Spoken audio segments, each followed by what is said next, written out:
Welcome to Watches with Dennis, and in honor of the first images coming in from the James Webb Space Telescope, I wanted to go ahead and focus on a space-themed watch. So I've chosen the Omega Speedmaster Silver Snoopy Award 50th Anniversary.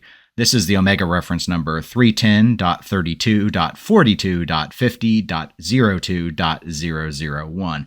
You might remember it when the images came out, or I should say the video that came out, showing the back of the watch with a little Snoopy riding on a little rocket, which is a very cool kind of mechanical trick that they've done on the back of the watch. But these watches, while not actual limited editions, have been, much like Rolex Daytona's, extremely hard to get a hold of. And so I thought, let's take a look at the snapshot of the first half of the year in terms of how this watch is doing on the secondhand market. Now, the data I'm using is going to be coming in from watch charts. So this is not just new versions of the watch, but it's a mix of watches, some of them being sold by dealers, a lot of them being sold by private parties. So that's just the makeup of the data.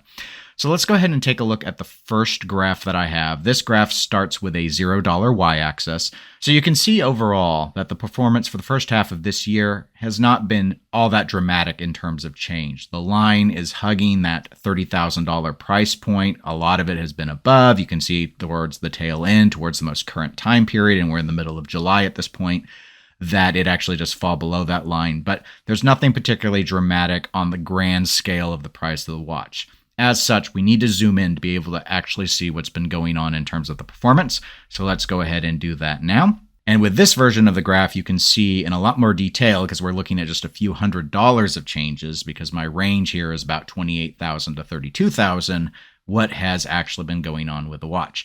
Now, as a reminder, this watch retails for $9,600. So all of these prices are significantly higher than what it would cost if you were actually able to acquire this in the retail space. So let's get into the numbers a little bit. The start of my examination period is January 15th, 2022, and at that point, the average price of this watch on the secondhand market was $31,508.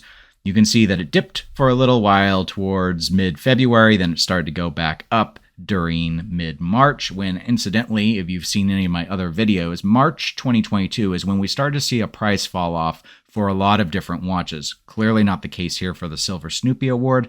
The watch reached its peak price point on April 25th, 2022, where it was trading at $31,621. But bear in mind, this is very, very close to what the examination start point was. In fact, it's only a little over $100 more than what we saw back on January 15th. Since then, by and large, the watch has fallen in price. Obviously, you can see from the graph that there are some little peaks and valleys going on. The current price is not actually the lowest price. It's very, very close to the lowest price, but the current price is $29,311.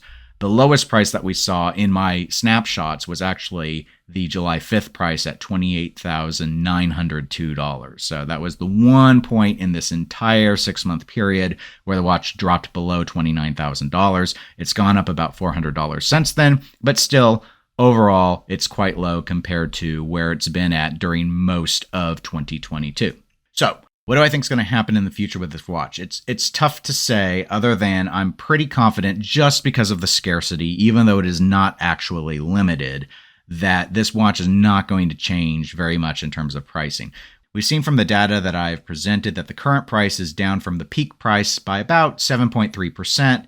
It's only down from the start price by 7% because the start price and the peak price were very, very similar, but it is trading over 200% above retail. And I don't think that's going to change all that much. Given the concerns that the U.S. economy may be entering into recession and the bear market that we've been living with for a while now, it is reasonable to think that the watch might actually slide more in terms of price. But given that we haven't seen the watch really dramatically either go up or down for all of 2022, we're really talking about hundreds of dollars here on a watch that's trading around $30,000. It's just not clear to me that we're going to see much in the way of movement. So if you're looking at a watch and you're really considering getting one of these secondhand, you might save a little bit if you wait a little bit while longer, but I don't think it'll be much. But again, just a guess. We're looking at the past and trying to make a forecast for the future based off of that, and there are a lot of other variables in play, not to mention what might happen if the watch were to actually be discontinued. I've not heard anything along those lines, but that's really all I wanted to discuss on today's video. If you have any comments or thoughts about the analysis or what you might want me to look at in the future, please leave a comment down below. And other than that, if you enjoyed the video or found it helpful, please do give it a like. It helps out with YouTube's algorithm. And otherwise, I will talk to everyone the next time I put one together. Take care.